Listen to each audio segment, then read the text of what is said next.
the moves for those who... What we do here is go back.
Seven, 6, 5, 4, 3, 2, 1. You'll never have the sacred stone. Oh, this you crazy mother.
Hey, what's going on, everybody?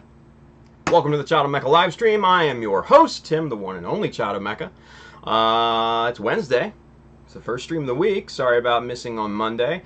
Had a work thing, and man, yesterday was a long day. So I left Monday night, worked all day. Yesterday, drive home, the whole 9 yards. So went well, but man, it was a long day, and I am just dog tired still from that. So we're gonna get some odds and ends stuff done tonight. Kind of in a transitional period with the Jesta.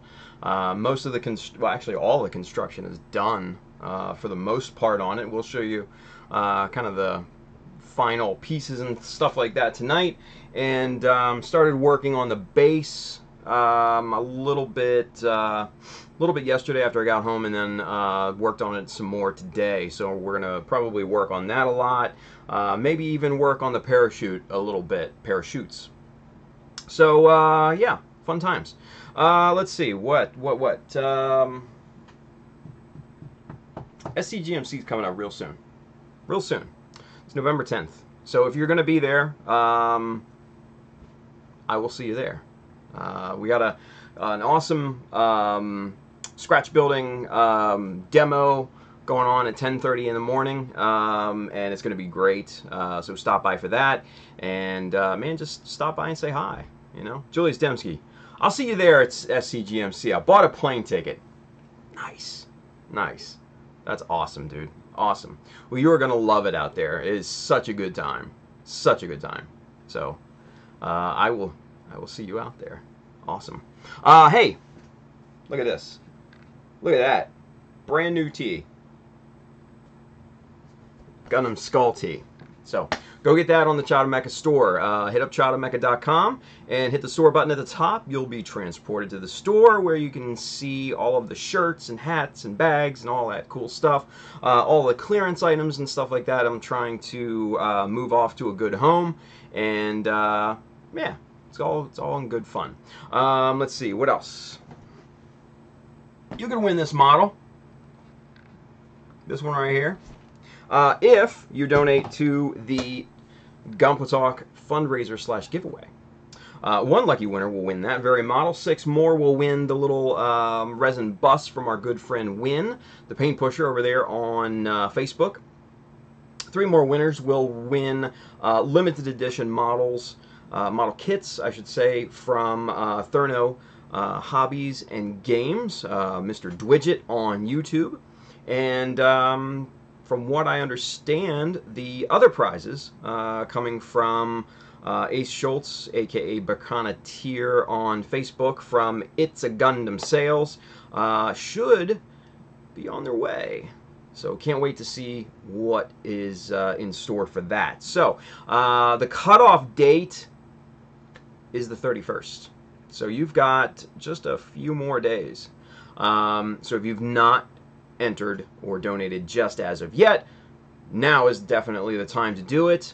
It's for a good cause. We're raising money for the National Alopecia Areata Foundation, and just do something good. Make yourself feel good. Of course, you didn't win the lotto, so this is the next best thing. Maybe you can win a Gundam model. I don't know. Next best thing, right? So, well, man, we're not going to be really working on the Jesta all that much tonight. So, but anyway, the tools that I use can be found on the Amazon link just below on YouTube, or this way on Facebook. There's a bunch of tools on there that I've already sourced for you, so you don't have to go searching for them. There's a bunch of books on there that you can gain inspiration from for your next project. And there's also all of the camera gear that we use to make this stream and also Gunpla Talk possible. So check that out. It's good fun. All right, so without any further ado, like I said, I got the Jesta pretty much finalized over the weekend. So let's take a gander at it, shall we? All right. So nothing's changed all that much, you know, on the core part of the model, the actual Jesta itself. More of the changes and everything have come on the jump pack and the little Quasimodo hunch on the top of the normal backpack, right? So let's get zoomed in here real quick so you guys can see this in better detail. Excuse me. So let's see here. I don't think I added these little guys right here on all four sides last time we were together. So basically, these are just little Bandai builder parts, and they're empty in the middle. So I just put a 1mm half round strip in there, and that looks quite nice. I think that sets off the look very well. Simple box scribe around that, so very classic. And let's see, right here on the side, this is all brand new right here. Got some little ventage right in there, right? The vents here, this is actually one strip of styrene that I just kind of carved and made kind of this step looking shape, and that went in there very, very well. And then just built up around it. Made this little kind of diagonal minus plate there, and wrapped it around. Put some vents on here, outline scribed all the way around it, and just made it look like it was a separate piece. I think it looks pretty good. Yeah, pretty nice. Pretty nice. So, let's see what else. And then, to bring this puppy all together, come on, you. There we go. So, made some pegs for it. So now, this thing just pops together just like a normal part. Really simple. And very solid, I might add. So, there.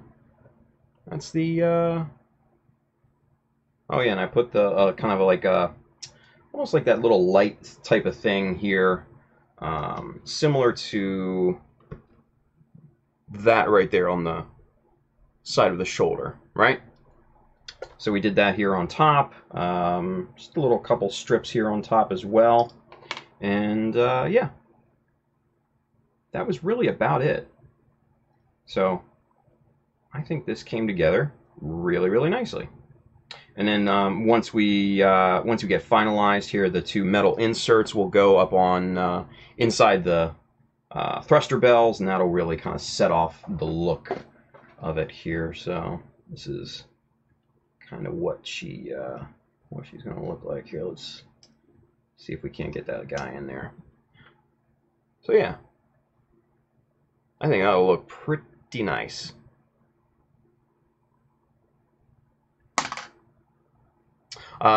Bailey says, did you make the left and right pegs different spacing on purpose? Kinda, yeah, because number one, I know which one goes where, because the other one won't be able to fit in those pegs, right? But I just kind of drilled them randomly.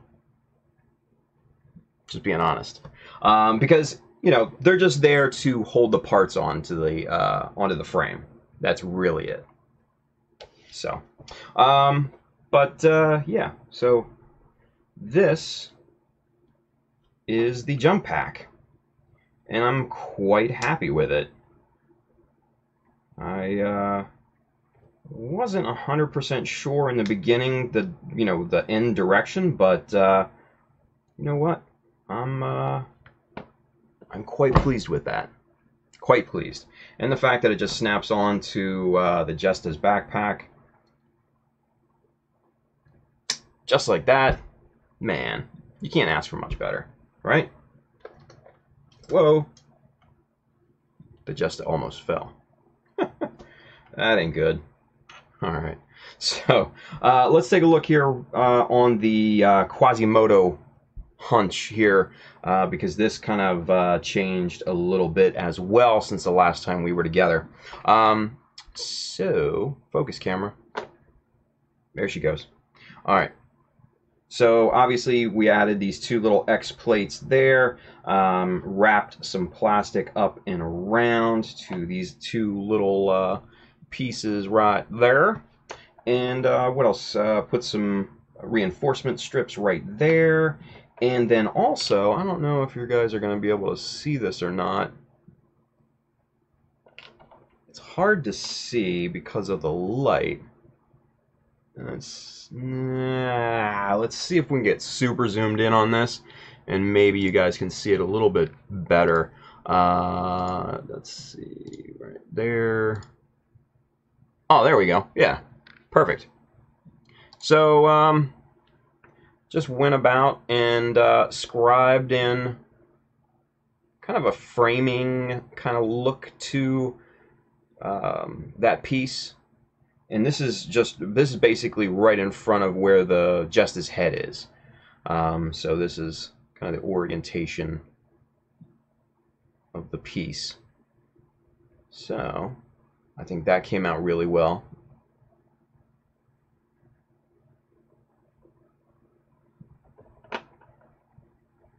And there's all of that cool detail. I still have to finish this a little bit. Just kind of sand this strip right there and over here. We got to sand that smooth, but that'll be some other time. We're not going to do that tonight. We're not going to worry about that. We're doing bigger things. Let's get out of super zoom.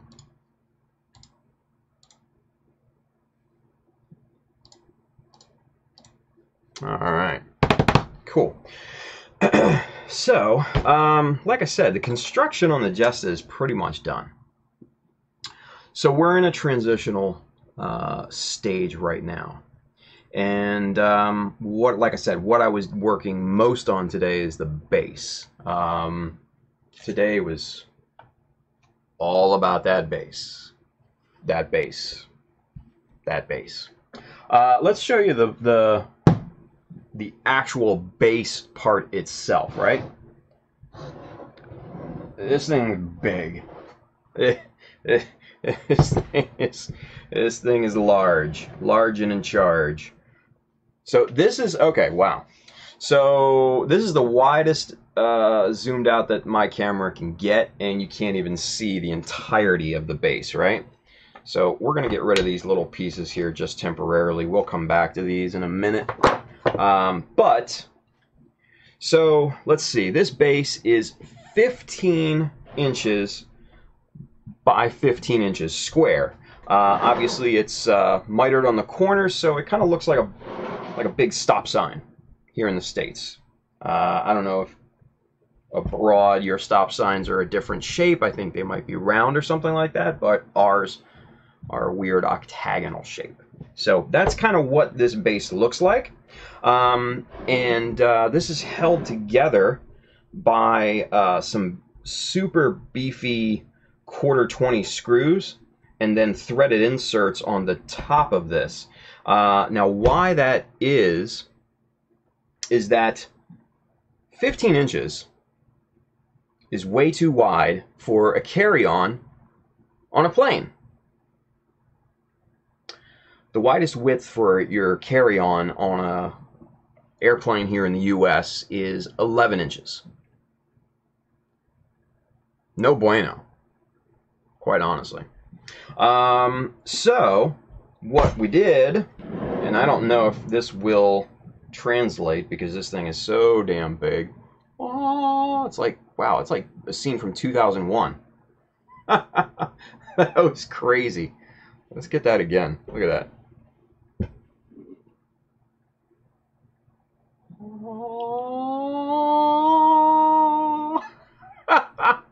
Yes. Oh man. So let's see. I am doubtful that this thing is going to focus. Yeah, she's not going to focus. All right, let's pull this back. Maybe you can see it at this angle. All right, so here you can see a little bit better. Jesus, this thing is massive.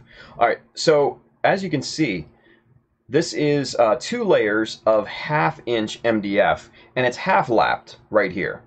So these two pieces, this one and this one, are glued together, and then this one and this one are glued together, and then they're tied together here in the middle by all of these frickin' screws, right? Tons of them. And man, these are super beefy 1/4 20 screws, right?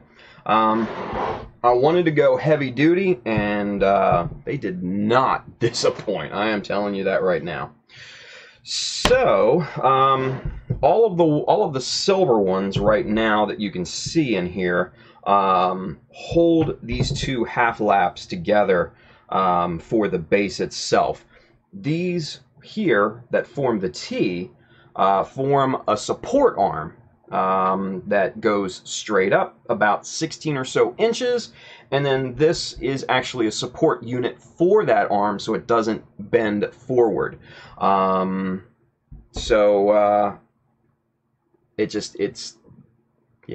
It's really cool so far.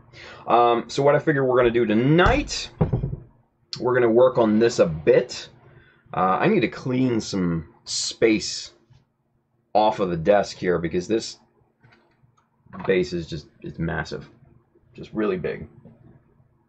So let's put the Jesta up over here. We're gonna put him next to the SCGMC sign to remind you guys. There we go. That's cool.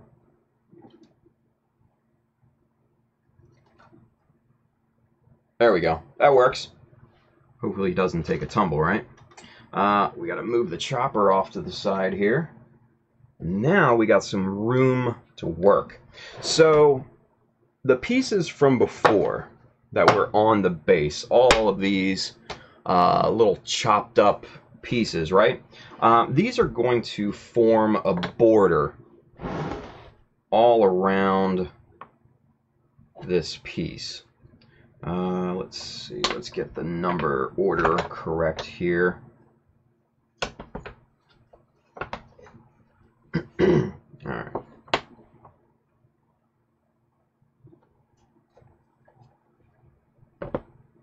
So these are 1/4 inch thick by 1.5 inches wide.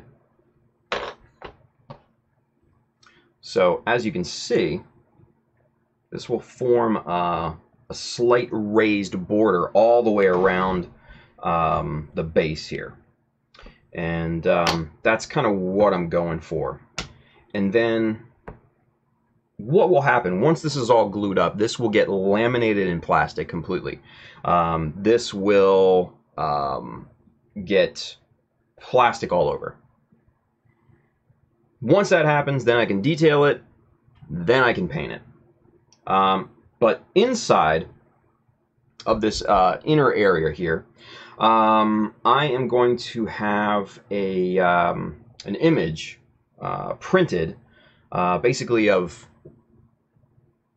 someplace, land or whatever, from the air to make it look like the Jesta is actually parachuting. So I think it'll come out really quite nice. I'll have the unit insignia kind of up in the corner over here, and I think it'll all tie together to form a pretty nice, pretty damn nice look. So that's what I'm thinking anyways. So, oh, look at this. All right, so you guys, real quick,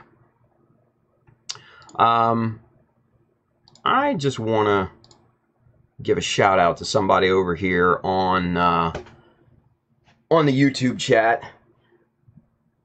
Wow, Mr. Robert Cruz. Now, why do I want to say hi to Robert? Well, Robert and I go way back, to the Child of Mecha forum days, back in the early to mid 2000s. And for those of you that don't know, for those of you not around back then, Robert was one of my moderators back then. Man, just an amazing guy. Amazing guy. If you needed the band hammer to come down or a smack down on somebody, whoo, Robert was the man, dude. Robert was the man. Let me go back to one camera and talk about this. So, but yeah, man, Robert was great. He was known as Jester, and he built faster than anybody that I have ever seen before. In fact, we called it Jester speed. Yeah, man, thank you for watching, Rob. I appreciate that, brother. Been far, far too long. Yeah, it has been, man. It has been. Are you still making models? I don't know. I mean, I follow you on Instagram, and I know you run like crazy. So that's awesome. But yeah, I mean, I don't see you posting anything about models or minis or anything like that. I knew you were way into those. And I don't know, are you into those anymore? Because I follow Phil on Instagram, and he's into running too. Obviously, I mean, seems like everybody got out of Gundam and got into running for some reason. That's an odd transition, right? About to get back into painting again. Look at that. Nice. Jester Speed is making a comeback. That's awesome to hear, brother. That's awesome to hear. That's too cool. Too cool. Man. You guys, we could wax poetic on the good old days of the Child of Mecha forum for hours. Because we went through a lot on that damn thing. Yeah. Brandon and I are actually friends on Facebook, and I'm actually going out to see him on November 10th. He's part of the SCGMC, those Gundam guys. So I will see him then. I've been to SCGMC twice, and both times he wasn't there. So this will actually be the very first time that I'm meeting Brandon in real life. So it'll be interesting. It'll be interesting. So, man, super cool, man. Super cool. Yeah, Be Up 73. Yep, it was also on one or two of the forums that I haunted back in the day. Yeah, Brandon was everywhere. Brandon was everywhere. Gundam.com, GundamShop.com. God, the Hobby Fanatics, back before it got hacked. Yeah, Gundam Project. I forgot about them too. Yeah. And Gundam.com. Yeah. I think that's where we all got our start, right? So I've been following the build of the Jesta for many reasons. Ooh, cryptic. But that's awesome, dude. Are you gonna get back into minis too, or just Gundam Shop? Memories there, right? Oh boy. See, that's where Phil got his start, was Gundam Shop. He was, I don't know if he was like a paid moderator for them or what, or an admin or something, but yeah. So anyway, you guys, just the memories. Strolling down memory lane with Robert here, and man, just a great guy, wonderful artist, and just yep, see, minis as well. Hey, you know what, Rob? I am in the midst of clearing out backstock of crap that I've had for over 10 years, right? Back when I had the Diamond Select account back in the day, when on the Child of Mecha forums and everything, and I found I think 2 or 3 Lord Jester minis. So, I don't know, if you might have cases of those damn things, but if you don't, they're yours, brother. Just let me know. Bailey says, still looking for Operation Gundam veterans. Operation Gundam? Oh, yeah, I don't know. Oh, man. Fun times. Fun times, dude. Okay.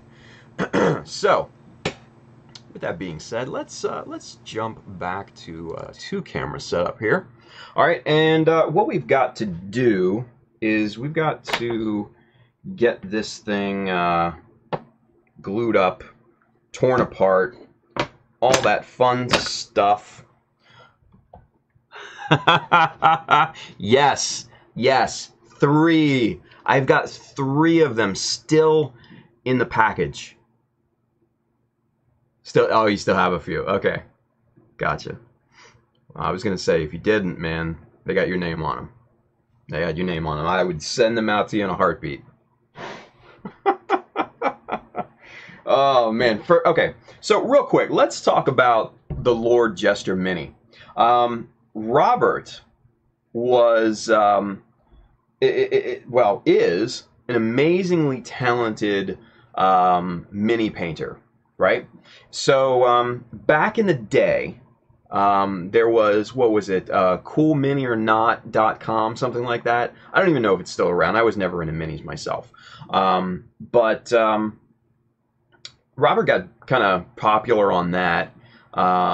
And then a mini company, I forget who, I think, and correct me if I'm wrong, Rob, approached Rob and wanted to do like a mini of him for mass sale.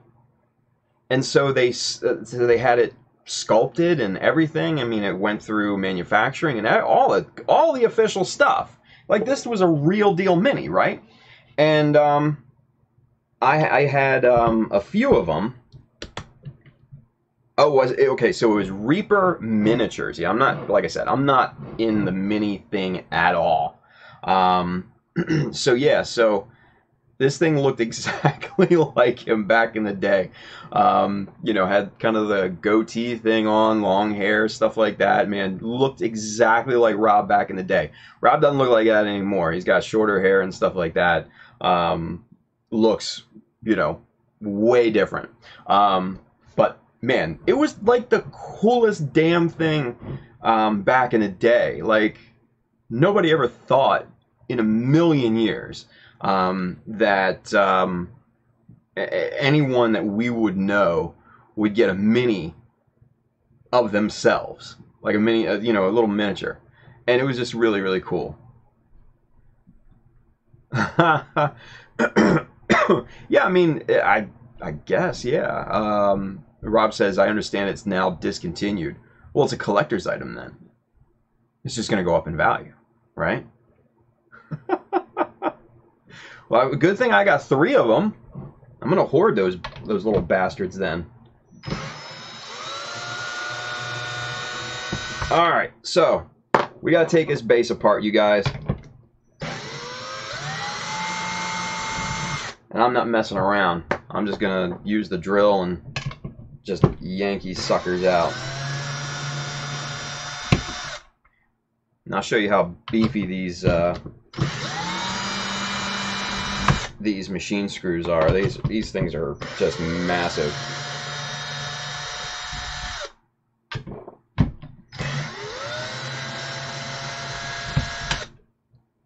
All right, so guys, like I said in the 30-minute image,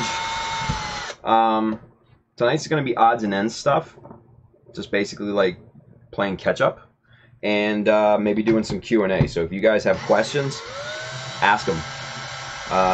Make sure if it's a question about modeling or something like that, put in capital letters question for me so I can see it a lot easier, right? So, show us the Lord Reaper miniature next live stream. Actually, it's out in the other room. I could probably go and get it.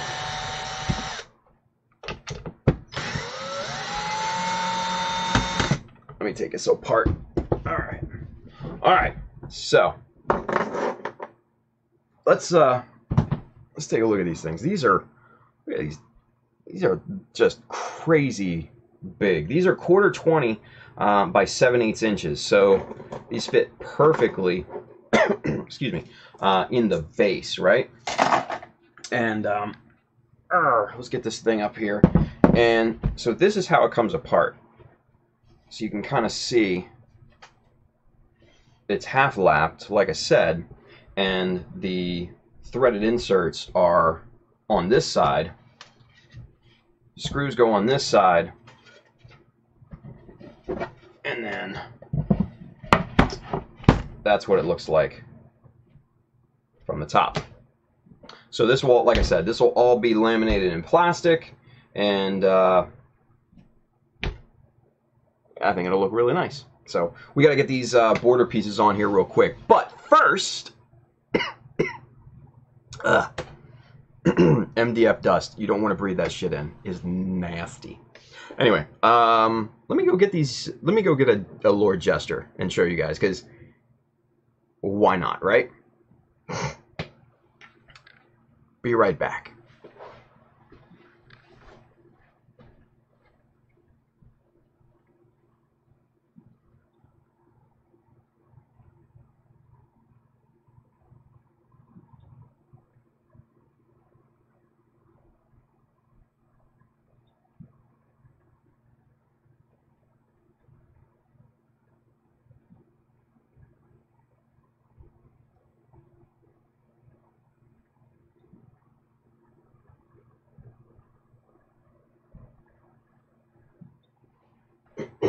All right.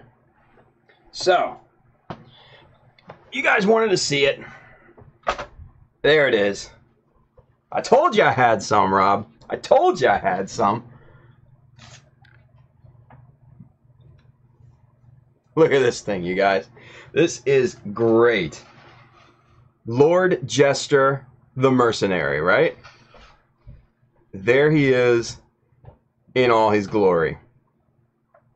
Look at that. Got all the swords and everything. Got a, cool sword. Got this crazy war hammer. Stepping on skulls. He's got a horn on the side. Crazy looking pauldrons and stuff. Yeah. Look at that thing. That's just not a sexy beast. I don't know what is right there, man. Dude, Robert, I've had these over 10 years. Over 10 years. And they've just been, honestly, they've just been collecting dust in storage, along with a bunch of other things, like magazines and books and stuff like that. So, yeah. If you want a few more of them, I'll send them your way, man. But, yeah, fun times. Okay, so let's answer the couple questions here. Astria Kai asks, can you show us how to cast Gunpla parts, or show us a cheaper way to cast Gunpla parts? It's pretty involved, and I wouldn't be able to do that right now, unfortunately. A cheaper way.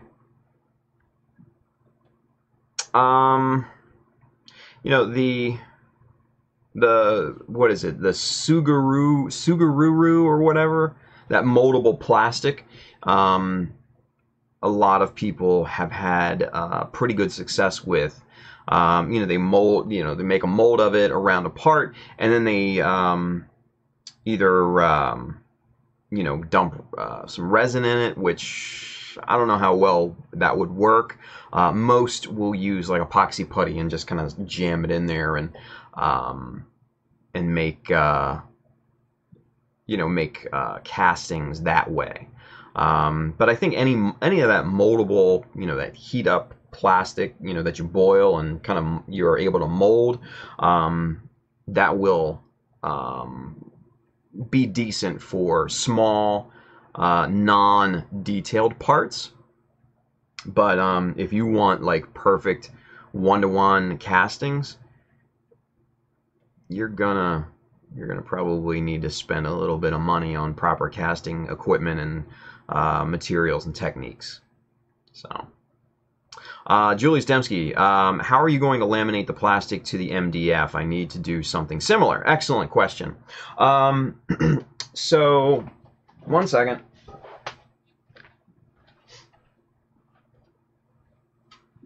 All right. So, for the most part, this this product right here, which is called 3M High Strength 90 Contact Adhesive.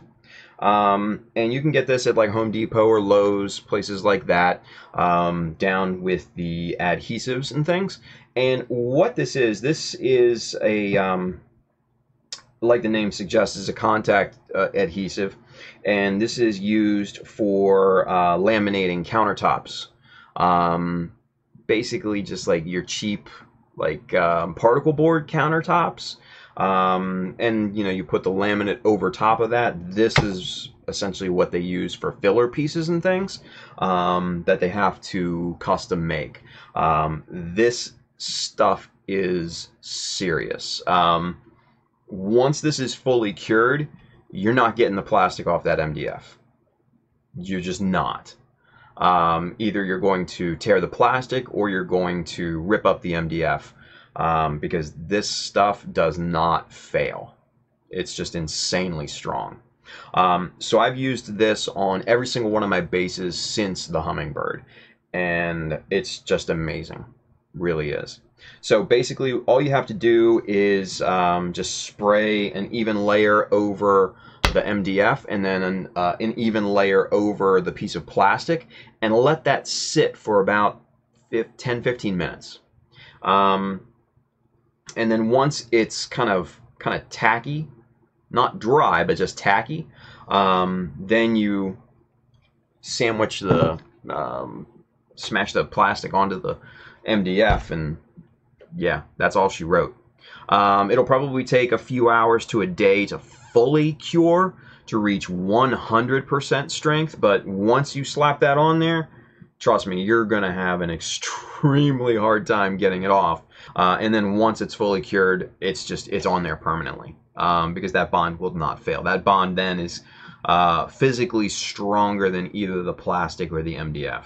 It's just insane stuff. So that's what I use to laminate plastic onto the MDF. I also have a full write-up on that on ChataMecha.com under the tutorials section on how to make custom bases. So if you're interested in something like that, that's definitely a good article to go and take a look at. So great question, Julius. Kira Yet, our mad scientist in waiting, is over there on Facebook. He's watching us, and he has a question. So let's take a look and see what Kira is asking. If I don't plan to paint my model, when I'm cleaning the nub marks from each part, what level of sanding should I do for the surface to make it look nice without painting? That's a great question.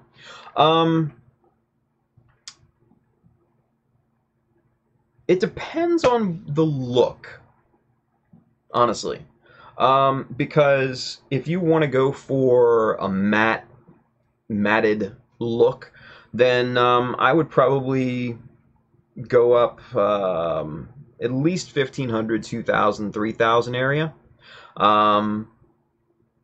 And if you wanted more kind of glossy look, then you're talking about wet sanding way beyond that, and probably using polishing compound, probably like from Tamiya or someplace like that, to get that luster back to the plastic at that point. So you're going to work through the different grits of that polishing compound too, because there's what is it, normal, fine, and then I think it's like super fine, if I'm not mistaken.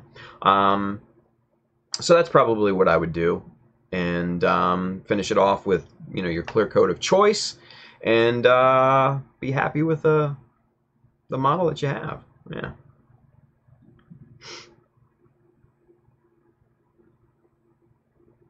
Yeah, Bailey, absolutely. 3,000 grit or higher. Yeah, if he's wanting to do something glossy or something like that, I'd probably stop at, you know, maybe 2,000, 3,000 if he's wanting a matte look, you know, something muted. If he's not painting or top coating at all, need to begin be in the 2,000, 3,000 range. Yeah, exactly. But if he's going for glossy, that natural plastic look, yeah, he's gonna have to go higher, like you said. So I agree. Cool. All right, good question, you guys. Hey, if you guys are watching and you got any other questions, please ask. We'll take a break. Like I said, tonight's just odds and ends. Very laid back. So, but anyway, let's get to work on this thing. We're gonna separate this because we're gonna be using some wood glue to glue down these border pieces, right? And we don't want the wood glue, to get in here and glue these two pieces together, because that would not be a happy situation. So this is number 5, and I numbered each piece around here because each piece is cut for its own unique spot. All right, so for the wood glue, I use Tight Bond 3. Probably one of the, if not the best super glue on the market. I've used this for a good number of years, and it's never failed me when doing woodworking and stuff like that. So this is great. Again, this is the type of thing where the bond is going to be stronger than the material itself once it is fully cured. Once you glue these pieces together and you try to separate them, you're going to be doing damage to the part rather than the glue itself, because this stuff is just that strong. So, all right, so let's get to work here. We're just going to start gluing these pieces down. There we go.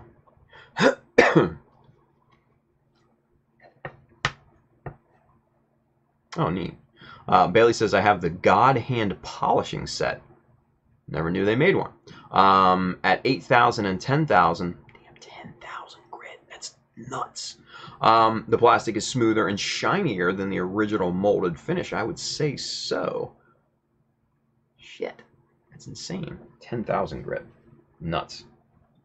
Alright. So, let's get some glue on this guy here.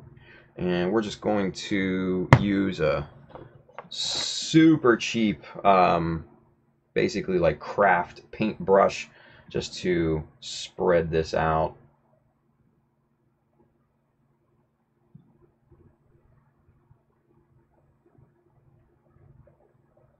I just want a nice thin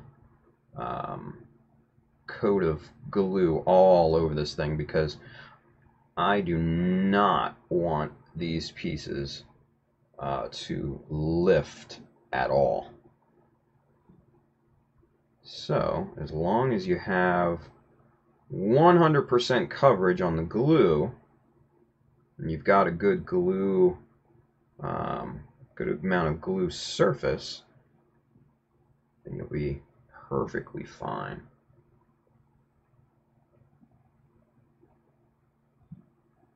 All right. That looks good. Let's get this first piece in place.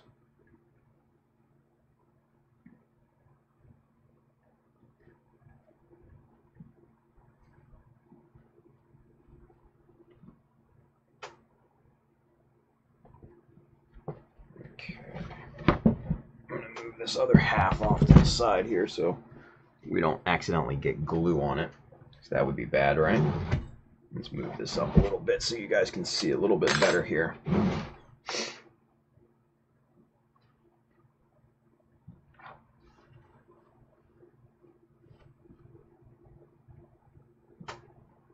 We're just gonna smash this down as best we can.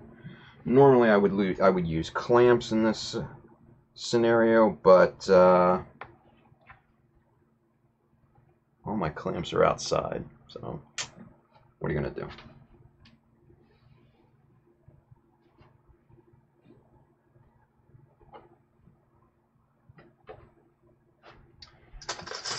Actually, I don't know if these... nope. Big binder clips are a little too big. or a little too small actually. All right, so this looks good. We're gonna have to obviously sand the edges a little bit to even those up, but first piece is in. All right.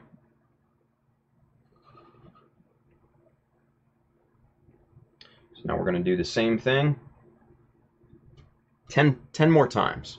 That's how many pieces are on the border that make up the border here.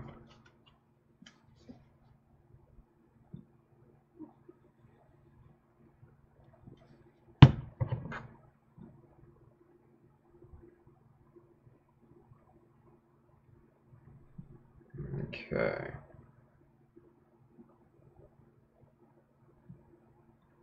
We're just basically painting the glue on here.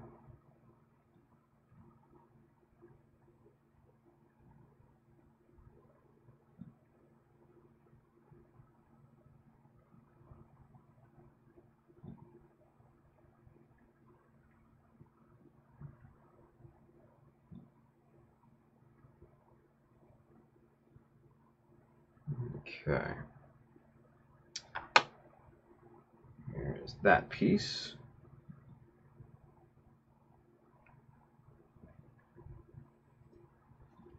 And since this is all being laminated in plastic, it doesn't have to be absolutely perfect. This is not like fine woodworking in any sense of the imagination. This is just getting a rough form, and then the plastic will take care of the rest of it.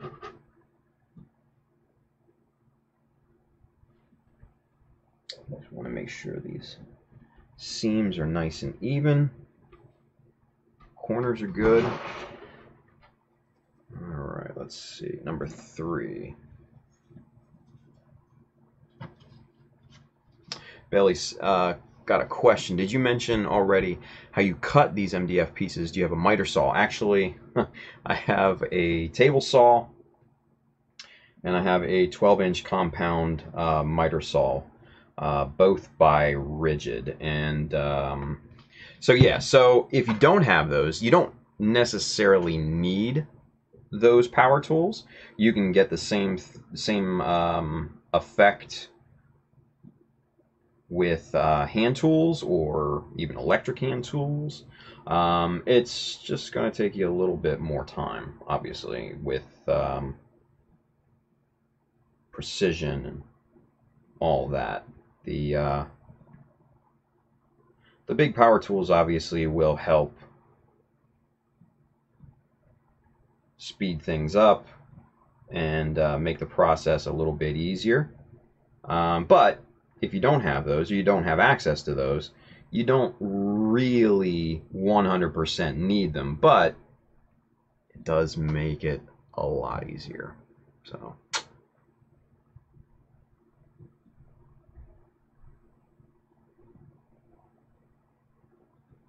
and I would probably venture to say that a good majority of people probably either have or at least know somebody with, you know, these kind of power tools. Maybe a dad or grandfather, uncle, next door neighbor, something like that. I don't know. Just throwing out ideas. Old Man Withers down the street. The creepy one.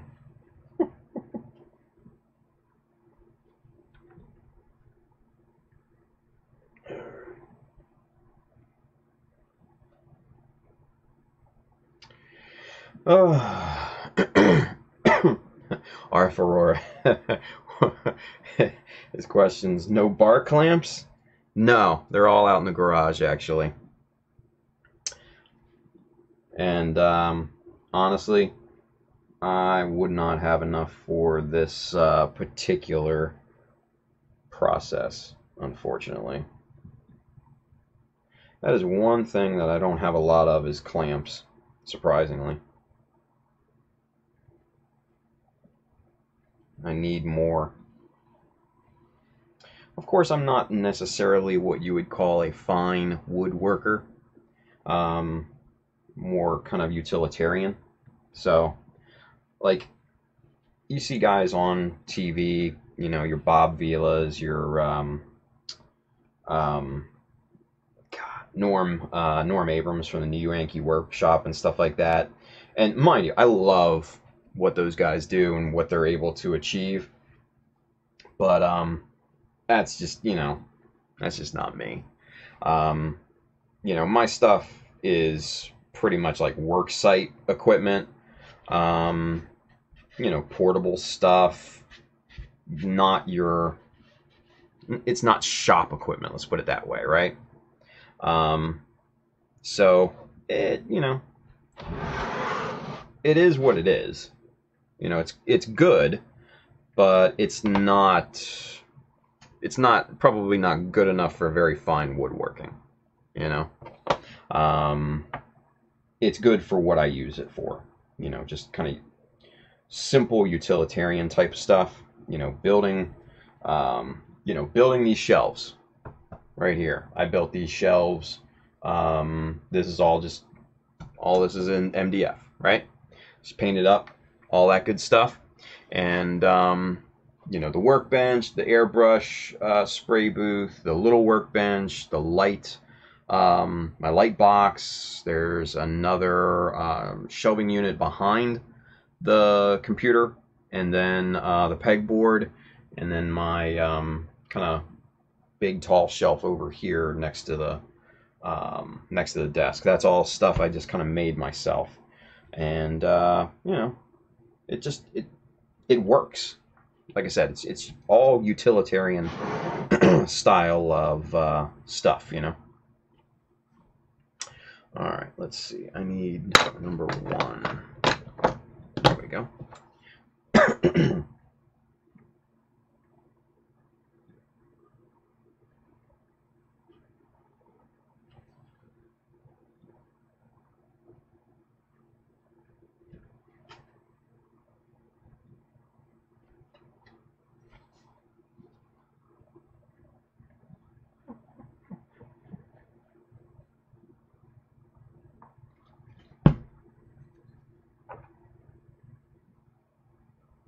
Oh man, Jay Lynch is super sick, you guys. Jay, I hope you feel better, buddy. Being sick is never fun.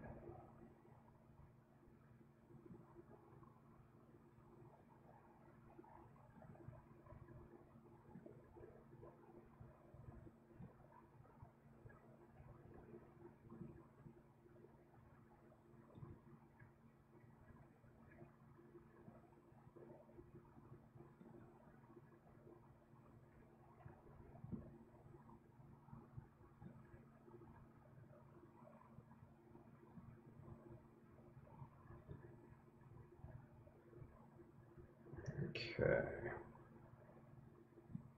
This piece looks ready to go.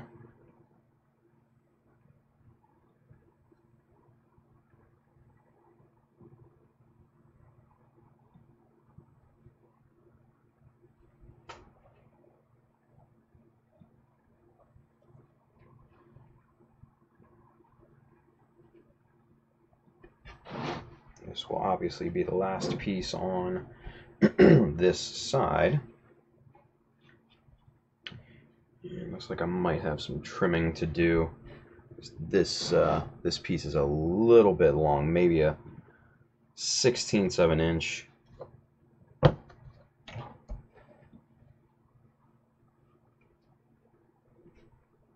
Maybe 2 or 3 millimeters for those of you outside the US.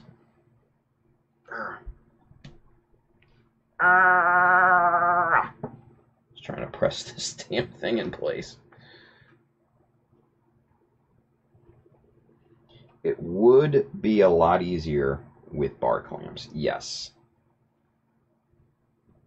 That is a definite.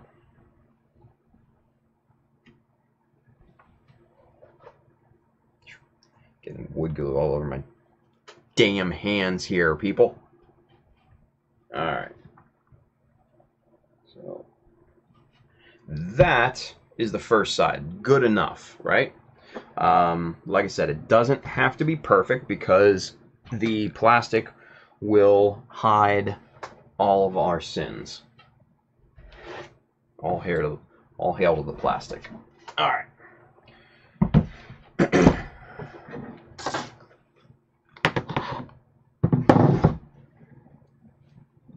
RF Aurora. Second, question. Is there a reason for covering the 3 holes you made? No. Actually, I'm going to go back and drill those out. Great question.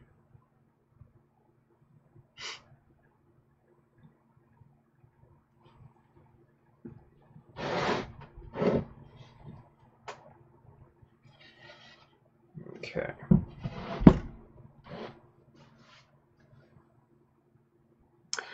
Julie Stemsky, how will the laminating work to cover the lip/edge of the border? So basically I'm just going to use plastic strip to build up here. So this is 6.3 millimeter plastic strip, and that is actually equal to 1/4 inch. So basically the same thickness of this MDF, and you can see here how that just fits perfectly right there on the edge of that. So I will basically glue this to the side, to the inner sides of the border, and then wrap the top in plastic first, and then come back, laminate this the open field, if you will, in another sheet of plastic. That way it'll all be nice and very strong. So, good question.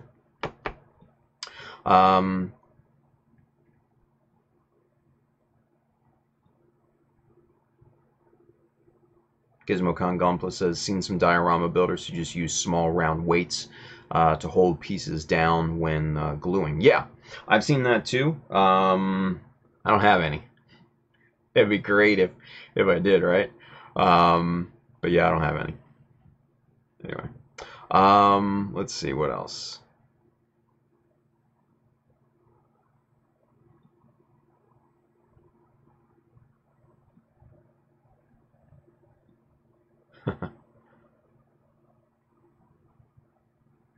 Astria Kai needs to buy rulers. Nice. All right, so let's get that one out of the way. Let's continue on with the work. All right. So this is 10. That goes up there. 8 goes on the side. 6. Where's that 9? That's 9. Okay. This is 6. And here's 7. So, all right, good deal.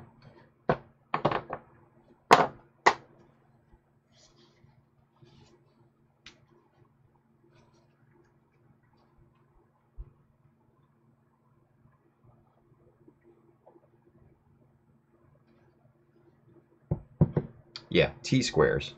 T-squares are where it's at, man. Love my wave T-squares. Best rulers I've ever bought.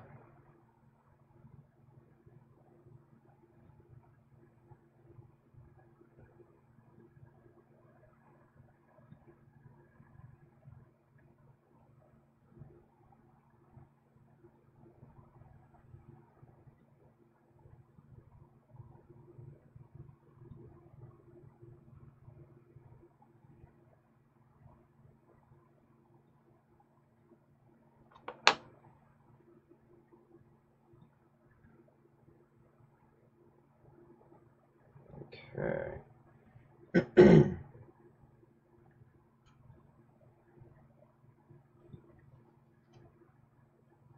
Actually, you know what? I think I take that back.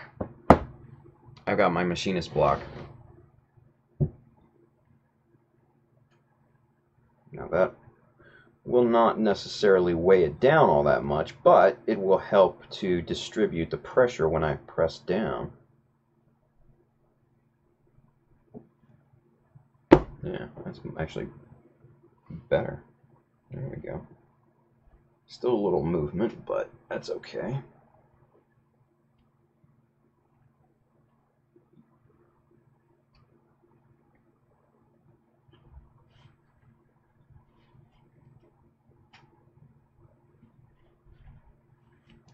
Okay, good stuff there. Keep working our way around. 10-step process. Oh, let's see, what are you guys doing?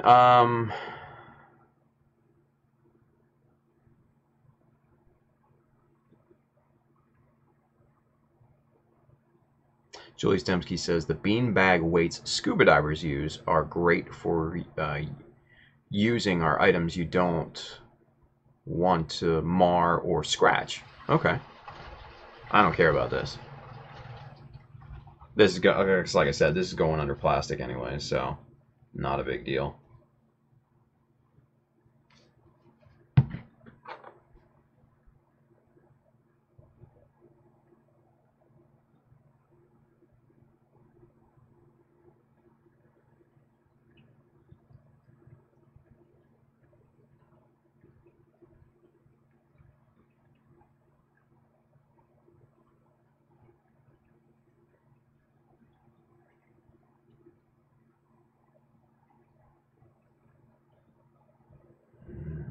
Okay.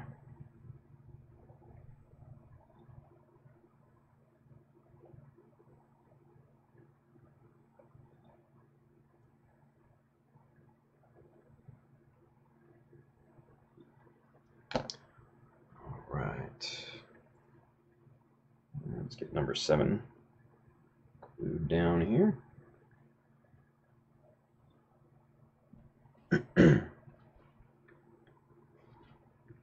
Now, once these are glued down, you know, these are uneven with the base that I've already created. So I have like a mini router table that I'll take and just route around the edges and get those perfectly even with the edges from the bottom pieces.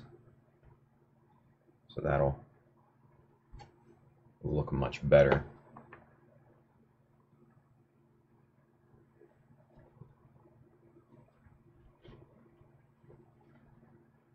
Okay.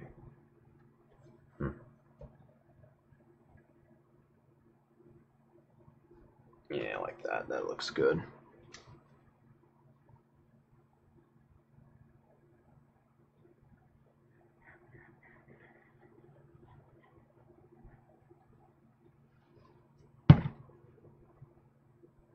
Julie Stemsky, what happened to the Cyclops look you were sporting on the last webisode? Did you figure out?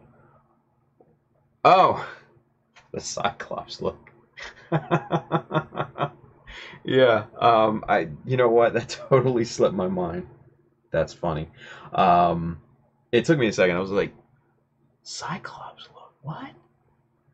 Is he talking about a Zaku or something? I don't know.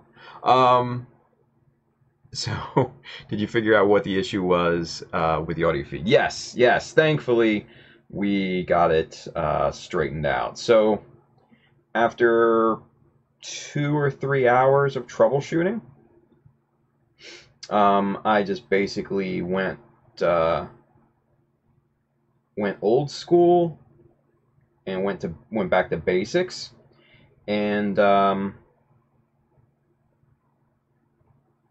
unplugged the camera and plugged it back in. And that was it. That's all I had to do. Unplug the camera, plug it back in. Basically power cycle.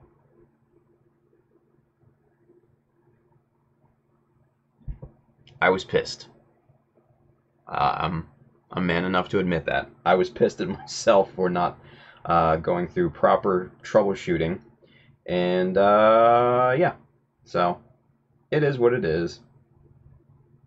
We got the Cyclops look for a little bit, you know? It was fun.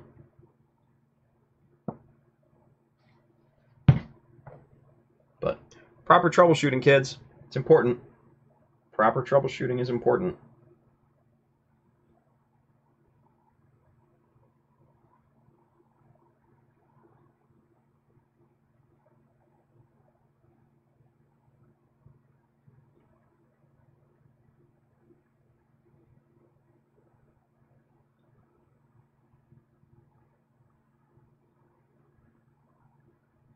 Okay.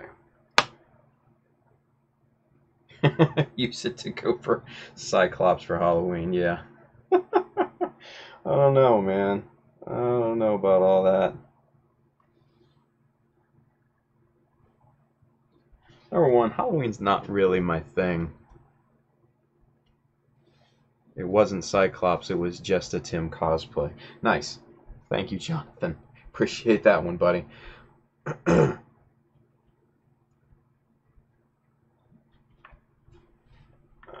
Alright. Come on, number 8. Stay.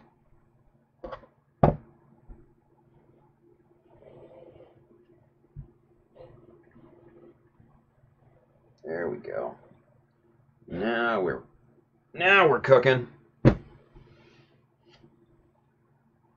Waiting for that glue to squeeze out the side. That's when you know you have it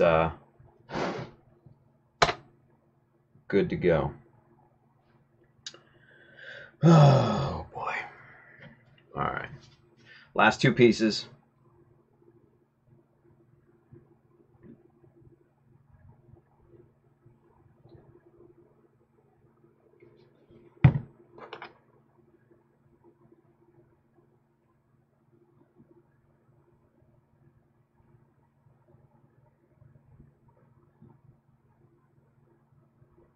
I think I put a little too much on this piece. That's okay. Where's the other piece here? We'll get some on that.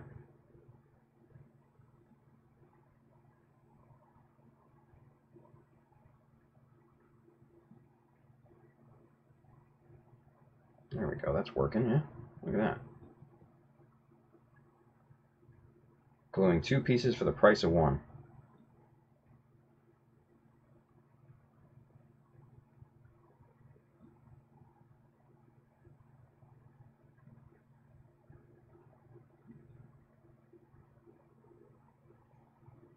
Okay. Set that there real quick.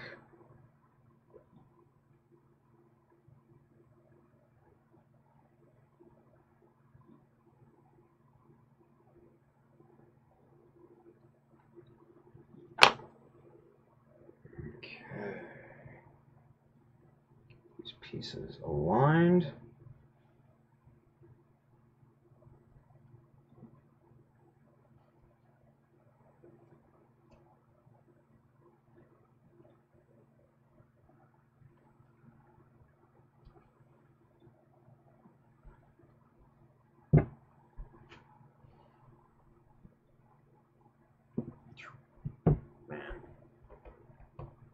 This would be better with bar clamps. But, like I said, they're all out in the garage. Marv Aurora says, Tim, if you were to make a GM Striker in Master Grade scale, what would you use as a base kit? Great question.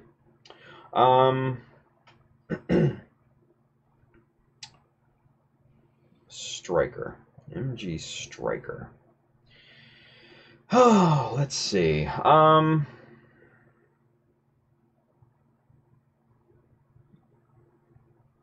That is a great question.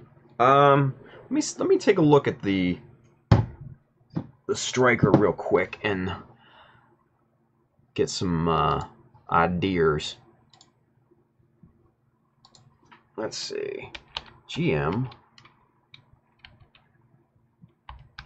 Striker. All right, here we go. images for GM Striker.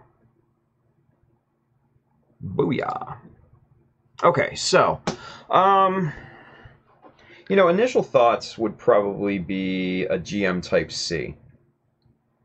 That would be the initial thought. Now, I probably wouldn't go that route. Reason being is because the older GM C kits are a little wonky. I'm not a big fan of their elbow joints, and I'm not a huge fan of how you have to, sandwich the leg armor around the inner frame of the lower leg. Not a big fan of that. You can customize and cut up the inner frame and all that to overcome that. But probably a kit that I would start with would be the GM2, 2.0, I should say. The GM 2.0. Everything that I've seen from that particular kit just makes it a winner in my book. And then what I would probably start to do is tack on or modify the GMC armor onto the GM 2.0's frame.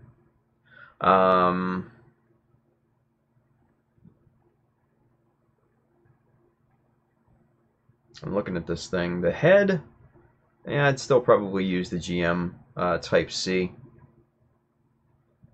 You'd probably have to fix the feet a little bit. Yeah, that's probably what I would do. Yeah, Bailey, I would probably agree with that. The Origin Gundam as well. That's probably a good frame to start with. I think the Origin Gundam's feet are probably better than most other Gundam type feet. They're more Katogi style. So that, yeah, I agree with that too. That's another good one.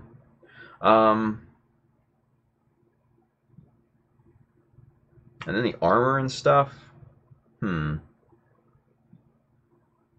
Might be a little challenging, some of the armor. Especially the X's on the knees. That's probably going to take some hefty scribing or something like that to be able to achieve that look. Most of the other things look pretty simplistic. You could achieve that with plastic sheet, plastic strips, things of that nature. You might even be able to get those Kotobukiya armor units, because basically all they are just kind of like nondescript armor plates, almost like Chobham armor or Chobham armor or whatever, which look like what that is on like the shoulders and a little bit on the forearms, the front skirts, on the top of the chest, and all in those places. So that's probably what I would look into if it was me. Now, I go above and beyond with a lot of the stuff, but yeah, that's probably what I would do. So, really good question, RF. Really good question. I like that one. Good stuff. Hey, look at that. Craig Flynn is with us. Mr. Flynn Burger over there on Facebook. He says, "Good day, fella." He's from Australia, so. Good day, Flynn. Hope you're doing well, my friend. Let's see. Rare is, you know what? Let's go to one camera. We're sitting here watching the glue dry on this stupid base. Let's answer some questions, shall we? Rare as Wrath is with us. He says, I have a noob question. Every time I drill a hole with my pin vise, I can never get the precise positioning. Precise positioning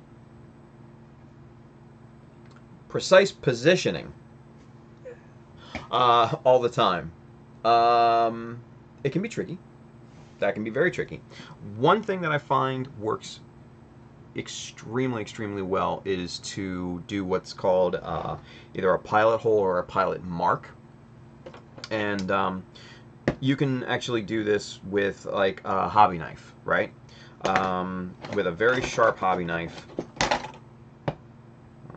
You're not going to be able to do it with a chisel blade. Just with a very sharp hobby knife, you know, pop the tip down into the mark where you want the hole to be, and just spin that little sucker around a few times, right? That will create a circular indent there, and that will be able to, your drill bit will be able to just kind of nestle in that little cradle, and then that will be accurate, right? If you happen to have one of these pen style scribers, these are a better option than making a mark with your hobby knife, because all you have to do is just kind of pop it in, you know, just pop and wiggle it around a little bit, and you'll get the same effect. It's a lot easier than using your hobby knife. Whew. Excuse me, guys. Like I said earlier, I am beat. I am exhausted right now. I'm going to go straight to bed after this, and hopefully not wake up for many hours. But we'll see. Rare's Wrath says it always seems a bit off, which in Gunpla seems to matter. It absolutely matters, yes. Even 0.5 millimeter is a large amount of space. So, yeah, try to pilot hole or pilot mark your holes, and then that will definitely help. Now, I should kind of preface, for bigger holes, you know, your 2 millimeter, 3 millimeter, and on, what I would probably do is start small. Start with a very small diameter, maybe 1 millimeter or so, and then start working your way up in the diameter drill bits. And then by the time you get to your end drill bit, everything is still nice and even. It looks really good, and it's exactly where you want it to be most of the time. So give that a shot too. Let's see. GizmoCon Gunpla, Jonathan on here. One of the dream builds I want to make is taking a Zaku Warrior and making it into the hospital Zaku Warrior from Seed Astray. The main thing that would be scratch built is the hospital bay's backpack. You could probably start with the ground gum master grade box backpack thing. Probably start with that, and just basically build off of that, detail that up, and build off of that, and that could be your hospital base. So interesting. Oh, come on. God, I think that's the first and second time I've yawned on stream, so sorry guys. Alright, so these are feeling pretty good right now. So that looks awesome. Alright, let's go back to camera 2. Booyah. Alright, so swing this thing around.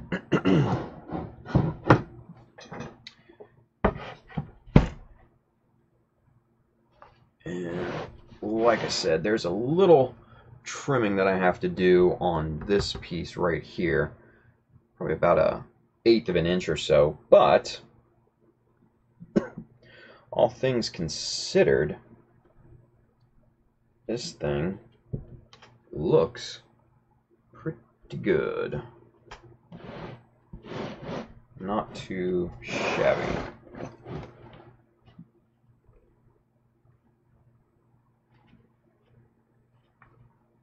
Very nice. So this will make a really, really nice base. So now this thing is a 1 1/4 inches thick at this point. So this is a big, beefy base. Let's get that 2001: A Space Odyssey thing again.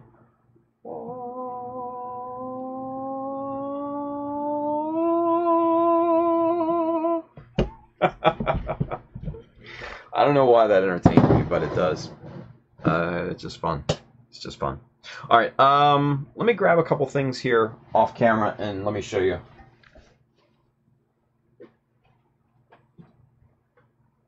So these are one of the pieces that I laminated plastic onto, and this, yeah, that ain't coming off. This is sprayed both sides with contact adhesive, and that's kind of what it looks like. It's just kind of like a spray, kind of almost like a silly string consistency. It's like a weird foam, if you will. And so what I do now is we're going to strip the tape off of here. We're going to trim back the plastic on all four sides here, and then laminate the sides on. And we're going to do that to both sides.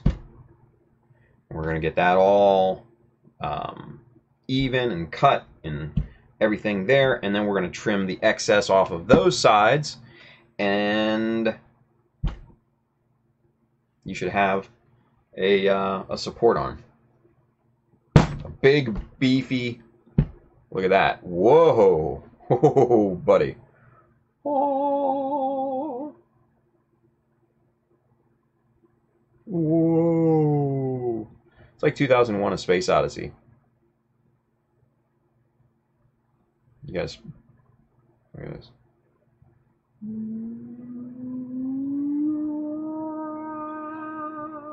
Anyway, that's enough of that. So that's what that looks like. So all right, Bailey, I thought you were going to start chanting like the monks in Bandit Flower. Nice. I totally should. Humana humana mumana humana mumana halalala. Yeah. They were weird, right? Monks. Like, who would have thought that there would be cults in a Gundam show, movie, what have you, right? Just seems weird. But hey, whatever. Let's see. All your base are belong to us. Naturally. Yeah, Rob got that earlier. All your base are belong to us. All right. Let's switch gears, shall we? Let's go and let's bring in something that you guys haven't seen yet. Come on in here, big boy.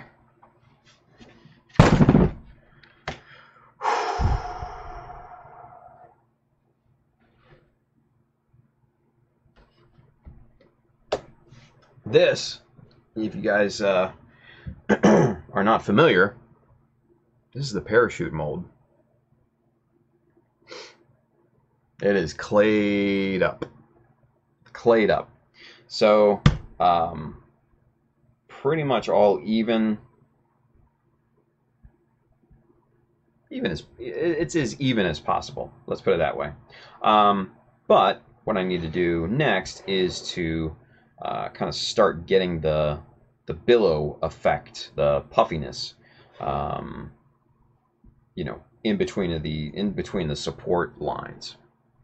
So that's what I figure we'll work on next. But we need the clay. So let's see. X Cheesy Gumpla X. Glad I made it in time. Bored at work. Well, how welcome. Fudabaoe. Overcooked. Yeah. This bread is definitely overcooked. I don't know why. Bailey says, nice. Can Bandai give us those AK guys from Thunderbolt, please? I know, right? Those were awesome. Bailey, yes. Yes, girl. All right, let me go grab the clay.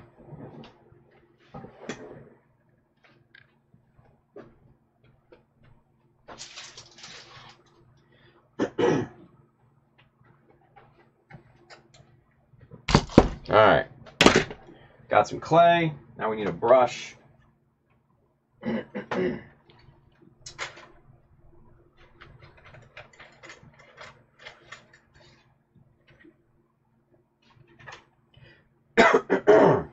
Excuse me. A lot of talking yesterday. All right. So this is the clay that I'm using is a just a very inexpensive modeling clay, plasticine. So it's oil based, it never dries out, which is nice. And so basically, this all you have to do is just really kind of just knead it in your hands. This stuff will warm up, soften up, the whole 9 yards, and this will hopefully work really nicely. We'll see. We'll see. So, but first, I want to try something because I looked up online on how to smooth plasticine. And some people were saying water smooths it, but I don't know. I don't know. With this stuff being oil based, you know, I mean, it's worth a shot, I guess, right? No, I think that is not doing shit. The water's just beating off of there. That was worthless. Absolutely fucking worthless. All right, so back to the drawing board.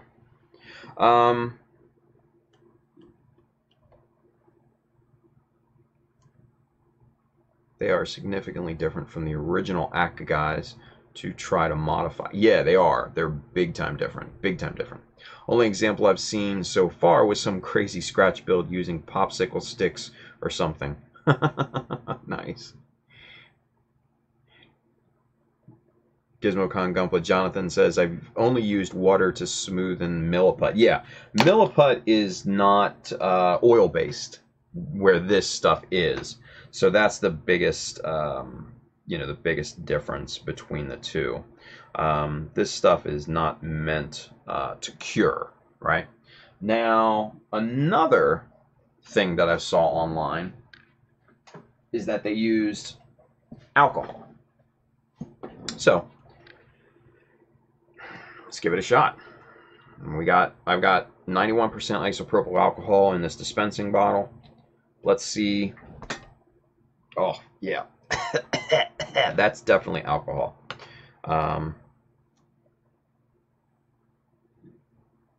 Let's see what this does.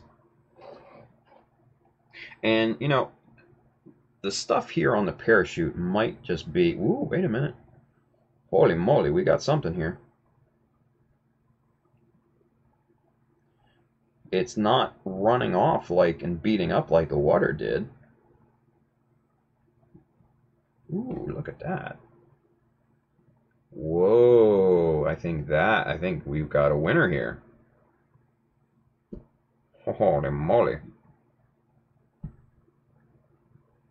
That's actually not bad.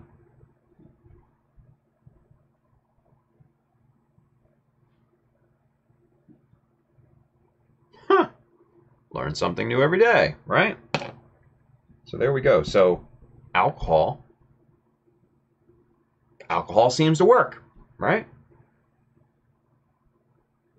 Interesting.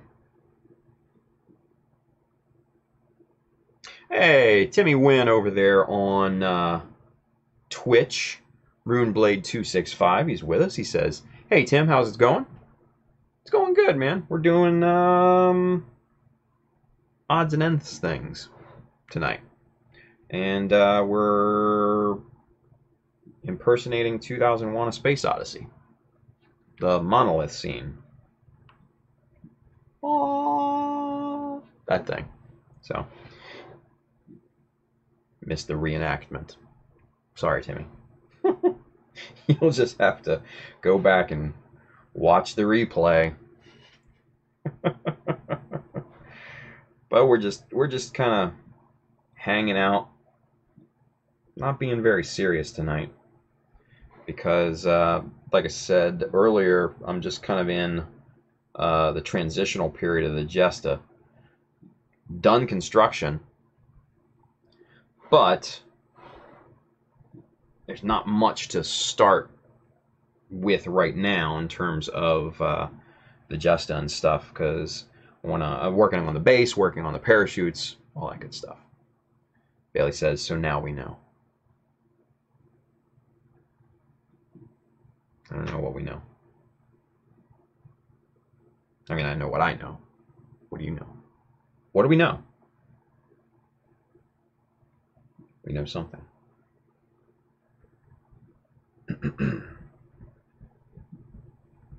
Okay.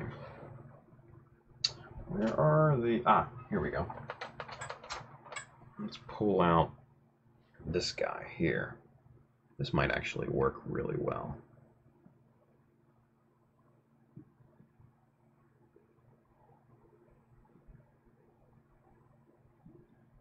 Oh, yeah. Look at that.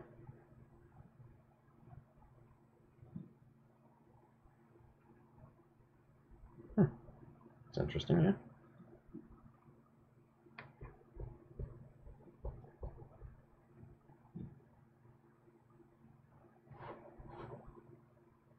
Yeah. Alcohol to smoothen plasticine. This is plasticine clay. So, not necessarily your normal run-of-the-mill clay, so to speak. Let's see if I've got some other candidate tools up here. I like this one. Let's get this one involved here, shall we? Oil-based clay. Yep, exactly.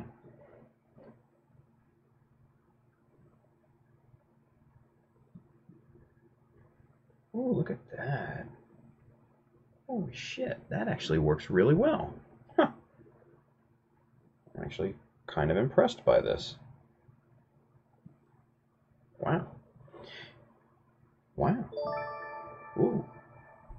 Runeblade 265. Thank you for the sub there, buddy. That is Timmy Wynn on YouTube. Now you found out where everybody's hanging out, Timmy.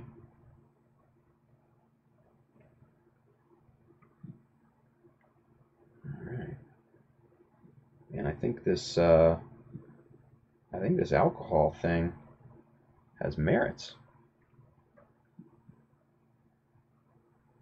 Just basically cutting the support, the lines for the support lines into the parachute, and that will start to form the billowing effect.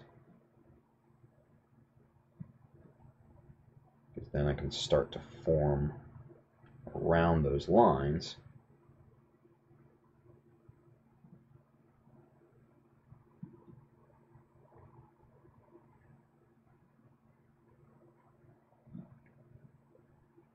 Yeah.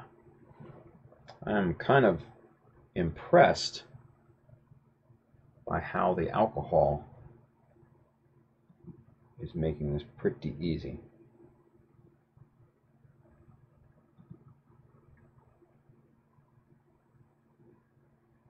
I would have thought the alcohol would beat up just like the water did.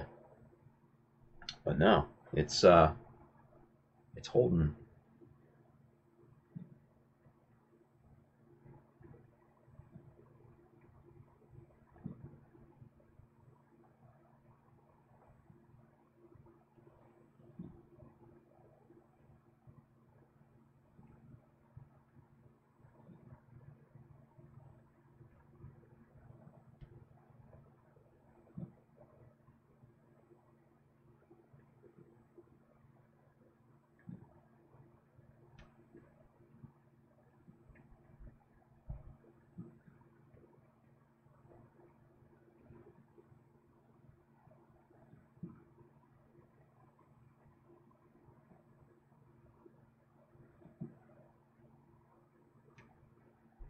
Bailey says, yeah, that is interesting. Alcohol tends to nullify oils and lipids. Whatever that means. I don't know what that means. Oh, man. You lost me there, B.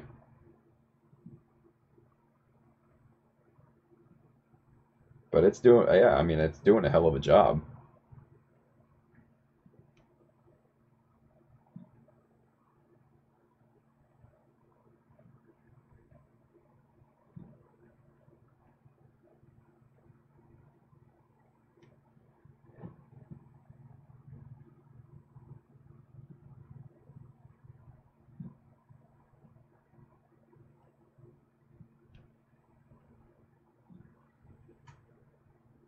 Probably the higher percentage help. 70 would probably have too much water. Yeah.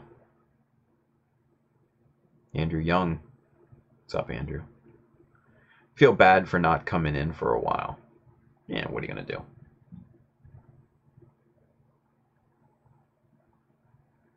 do?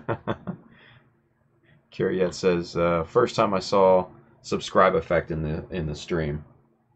Yeah, sometimes we get those. Usually happens when we're not on air more. But we'll take a subscribe wherever we can get them, right?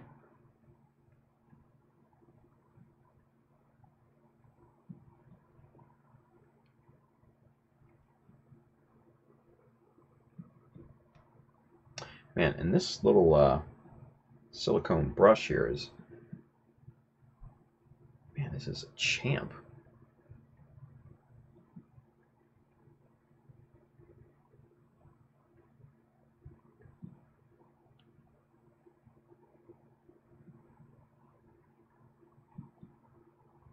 So basically what this is just a silicone kind of tip. And it's got this kind of cutting edge. It's almost like a chisel. And man, it just makes super short work of cutting these lines in. It's great, actually.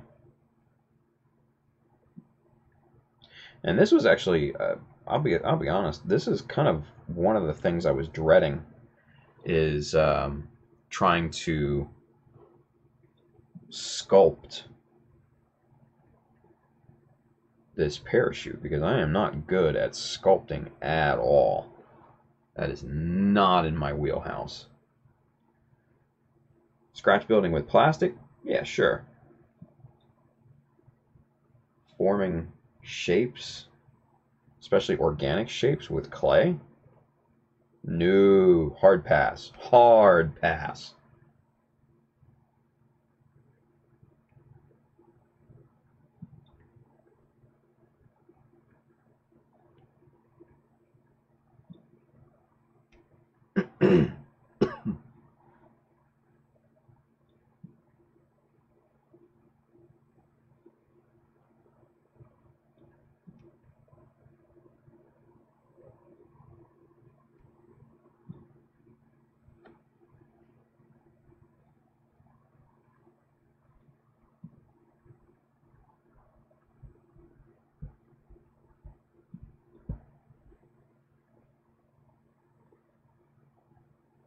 Andrew Young says, I got a legitimate question. If you were to scratch build a sphere, how would one do it?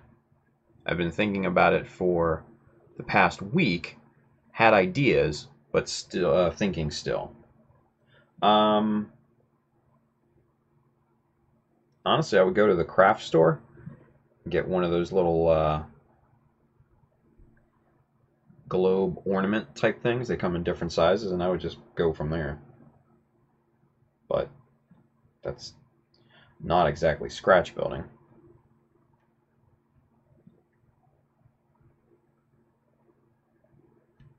If you were to really scratch build it, you would need to do a lot of careful measuring.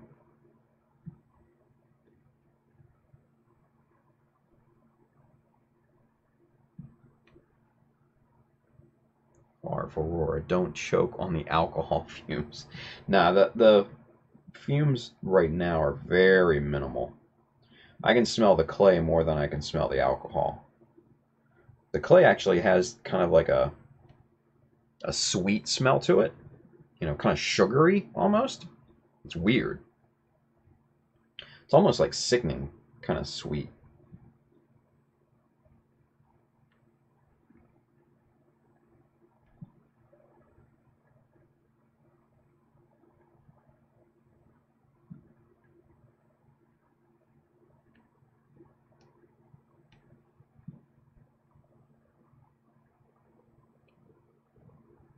Andrew, shut up. Andrew says, eat the clay. Go away. Don't you have a test to study for?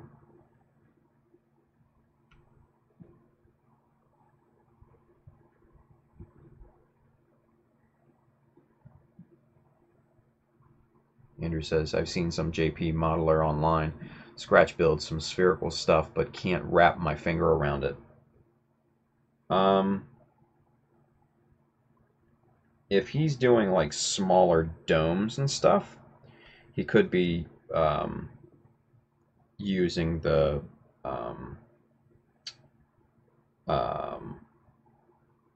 pivoting trick. So basically what you do is you cut a quarter of the circle into a piece of styrene sheet. Then you get a styrene tube and a styrene rod, ones that are able to telescope one another. So basically a rod that would be able to fit into the tube. You glue that piece of styrene with the quarter circle cut into it, glue that to the tube, and then you nest the tube onto the rod. From there, you start to build up epoxy putty, polyester putty, whatever, and while it's still kind of in its curing stage, in its early curing stage, what you do is rotate that assembly around, and then that starts to form half a sphere. Do it again, sandwich two together, perfect sphere. Easy peasy. Andrew Young says, wow, no, shush. Not tonight. Too damn tired for that. Fudabe always says, that is too dangerous. My middle name is Danger. What do you expect? Andrew Young, I do actually. I have 3 exams Tuesday, Wednesday, and Thursday. Oh my. No comment. Alright, so we're going back to this kind of curvy, weird brush. Let's see what this does now. Let's see if this gives us our kind of roundy, billowed shape.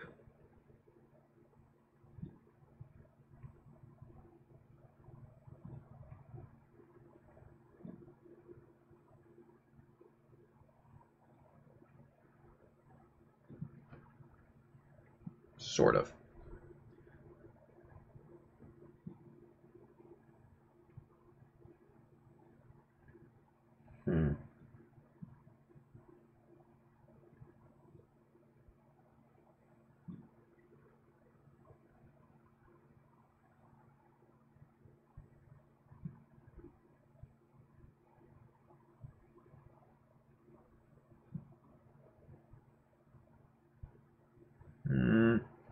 Yeah, it's not getting us where we need to be. Let me cut this line here.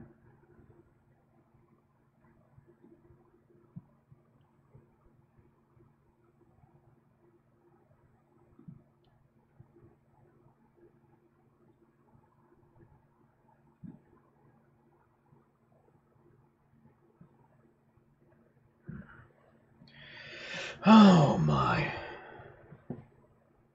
Yeah. I'm not a sculptor, you guys. Just can't get my head wrapped around it.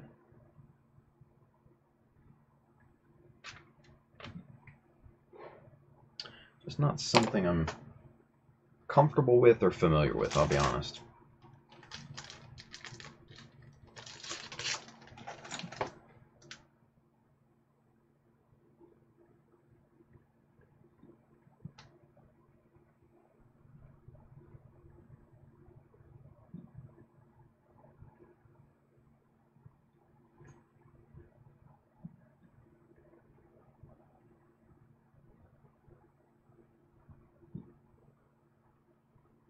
Yeah, Andrew, everybody stopped talking when you came in.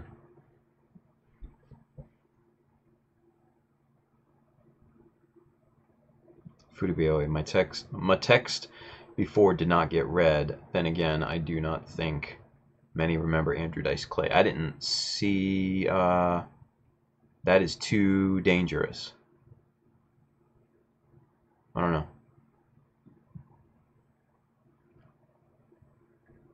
Is that Dice? This is too dangerous or something?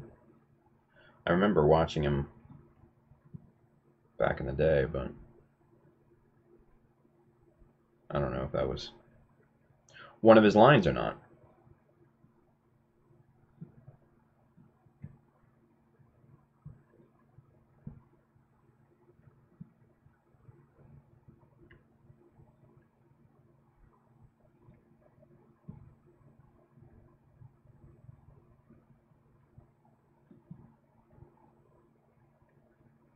Maybe taking some clay and massage on the top of the shoot to give it a poof effect. Fudibioi, eat the clay. Man, Fudibioi, man. I tell ya, wants to sell me into slavery? Then he wants me to eat the clay? I don't know. Curiet over on Facebook. How do you use polishing compound? I usually put some on a clean cloth, and rub it onto the surface for a period of time until it becomes shiny. I will first use the coarse one, then use the fine one. Is this correct? Yeah, that's basically how you do it. You know, I wouldn't necessarily stop with the fine one. I think they have a super fine, if I'm not mistaken. So I would kind of continue on with that, if you have access to it, of course.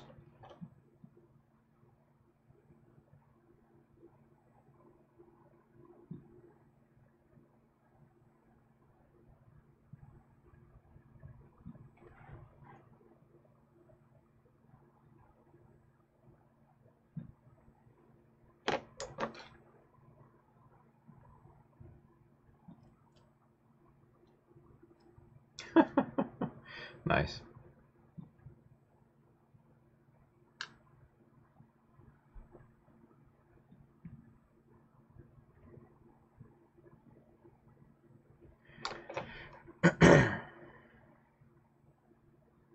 Fudibioi.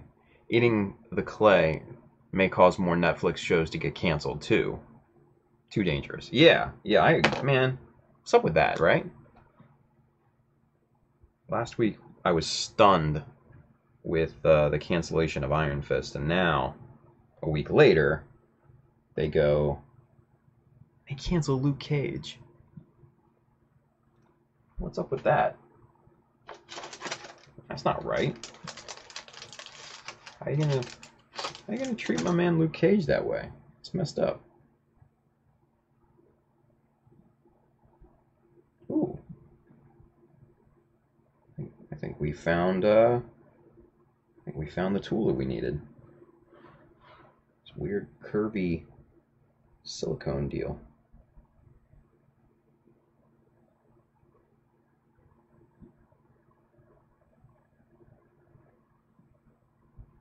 And that makes short work.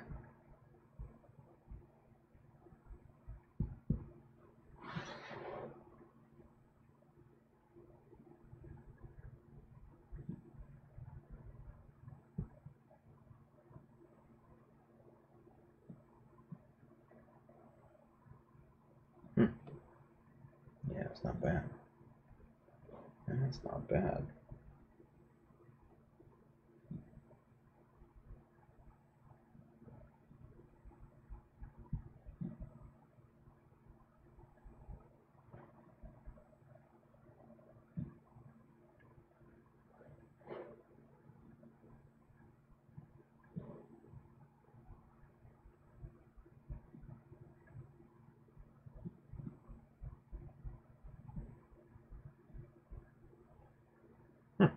Yeah. All right, Gamer Bud. Gamer Bud is with us. Hey, what's up, Gamer Bud? Jay Lynch, take care, brother. Hope you feel better. Gamer Bud says maybe with them waiting till Iron Fist was canceled to cancel Luke Cage months after Luke Cage season was out could mean a Heroes for Hire show could be in the works, because why wait till now to cancel? I've heard that theory, yeah.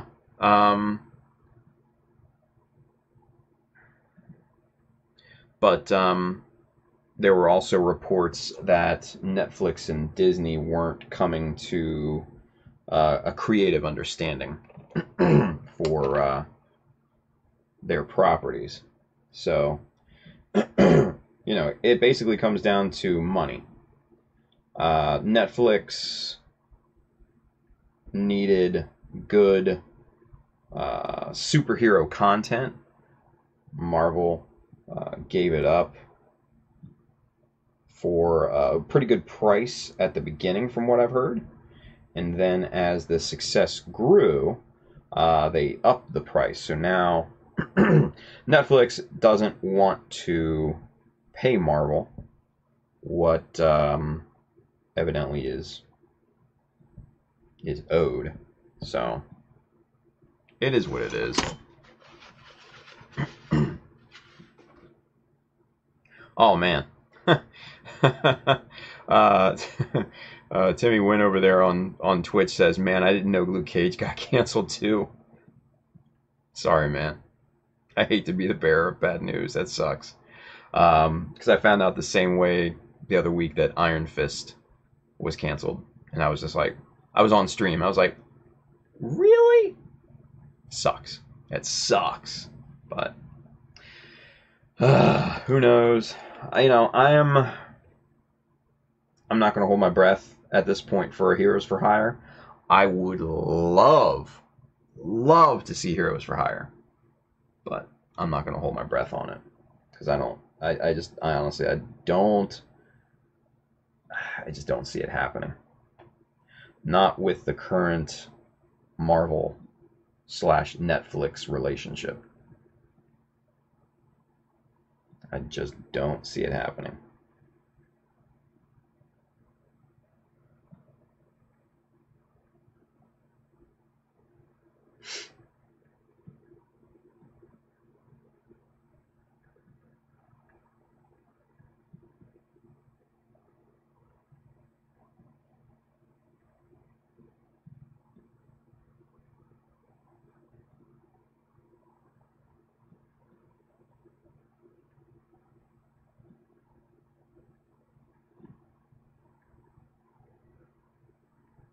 Okay.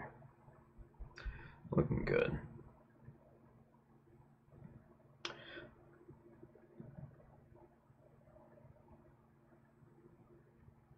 Gamerbuzz says, most likely if they do pop up again, it will be in a Daredevil, Jessica Jones show as a cameo, or they will go over to the Disney streaming service. Could be. Could be.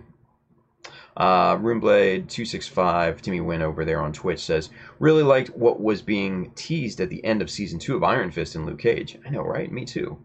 GizmoCon Gumpla wouldn't be surprised if they pop up when Disney comes out with their own entertainment service. Yeah, but the only problem with that is Netflix right now owns the rights to the Daredevil Defenders franchise. Similar to how Sony owns the rights to Spider-Man and his Amazing Friends and all that, and the villains and all. So I don't necessarily see that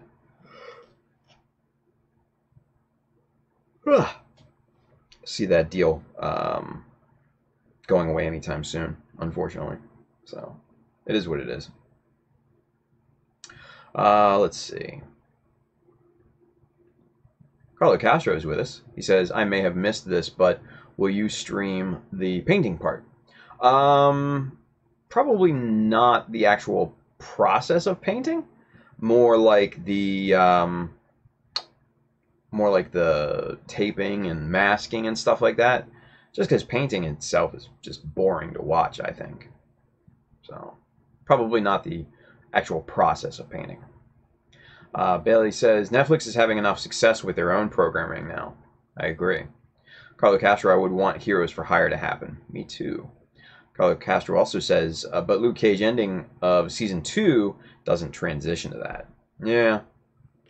Cam is with us. He says, good morning, 4:55 a.m. Well, good morning, Cam. Thanks for watching, buddy. Gumpa Boy is over there. Johnny says, evening, Tim. Sony sold Spider-Man. Thank God they can keep the rest of the Sinister Six.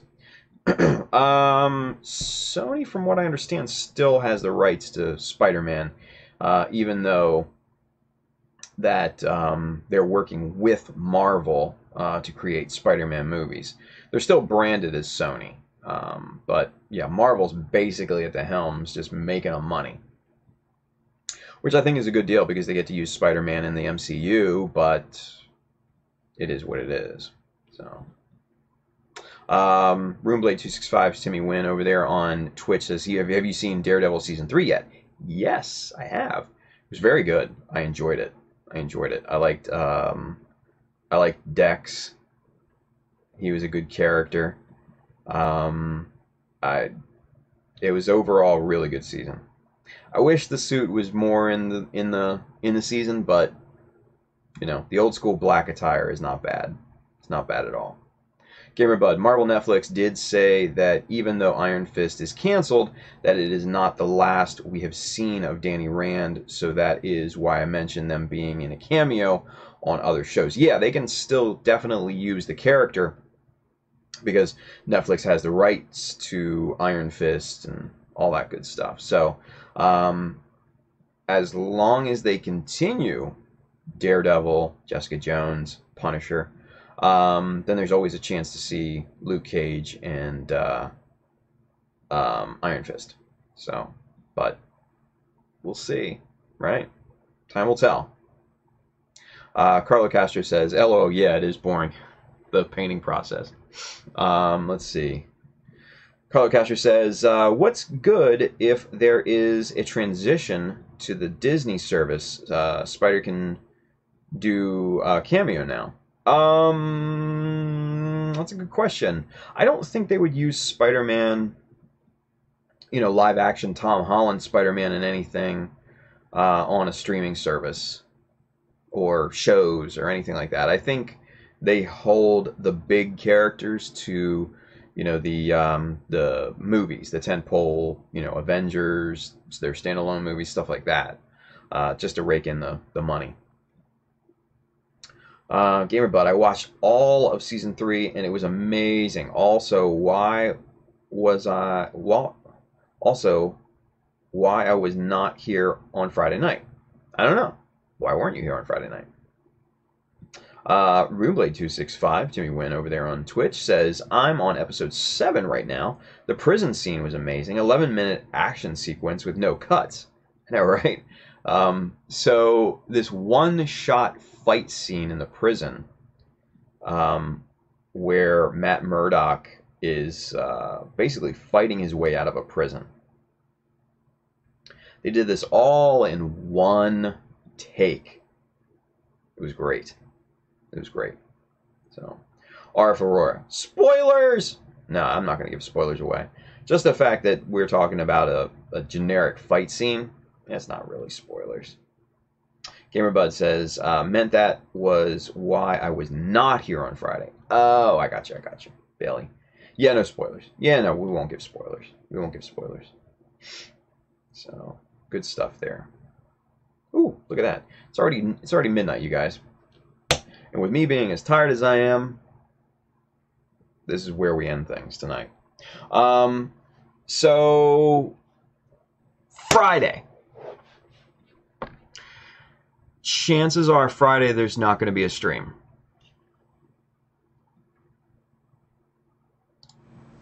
And the reason why is because my little sister is in town. She just called me today and basically said, hey, I'm in town. I'm like, oh, really? Great.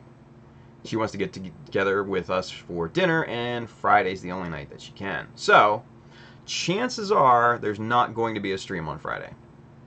It's only realistically one stream this week. Sorry about that. With work springing it on me, and then now my little sister being in town. Priorities, man. Family and work over hobby, right? So it is what it is. Bailey says, but here is a question. Do I need to watch the other shows to watch season 3? I would probably watch the first 2 seasons of Daredevil. Yeah. I mean, you don't have to watch Luke Cage or Iron Fist, Jessica Jones, etc. You don't have to watch those to get into Daredevil season 3, but I would definitely watch the first 2 seasons of Daredevil. So, yeah, the other ones you don't have to watch to get into Daredevil season 3. Although, if you're going to watch any of the other ones, The Punisher, really good. Really good. Oh, yeah, I forgot about the Defenders season.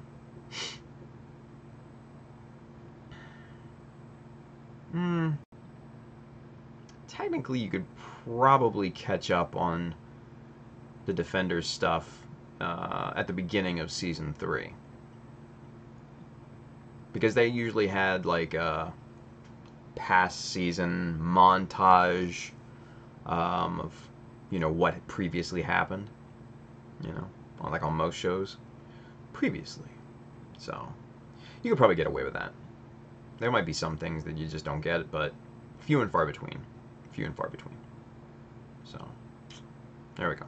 Anyway, guys, yeah, so probably no stream on Friday, because little sis is in town. We're going to go have dinner with her. Julie Stemsky, we are not streaming the dinner. Thanks.